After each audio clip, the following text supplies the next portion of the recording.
I think it was an exchange of opinions and ideas and a re-evaluation of the implications of organizing biennals, and each one spoke about their own experience. I think for me these panels were very important when I started coming to ARCO. I remember I saw the ones in 2001 and then in 2004 maybe.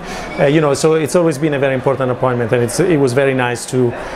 be part of it, and now not as a spectator but as a participant. Well, I think it's been an interesting shift because the biennals became the mode of exhibition, particularly in the 90s, when there was a complete explosion of them, and now in some countries the model is being supplanted by the art fair, so it's also quite a paradox that we are at an art fair to discuss the future of biennals. I think personally, but each one of us in there had a different opinion, I think personally the fact that there are so many biennals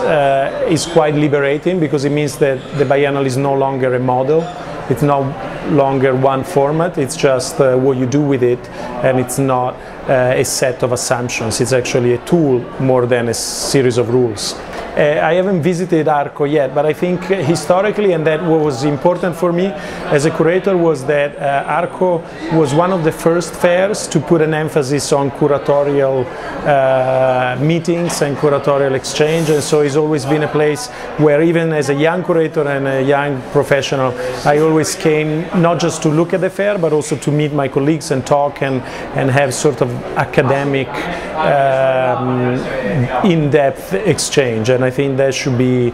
preserved because it's what makes ARCO bigger than just an art fair. Well, as a joke I always say that I don't think of artists in terms of passports, so it's a question that I think it's less interesting for me. I think I'm here to learn more, and that's why I like to come to this country regularly to learn more. I worked here, one of my first biennale was actually here in Spain, in San Sebastian, and so I think personally also on an emotional level it's a country that I'm very attached to, because it's a place where I learned a lot.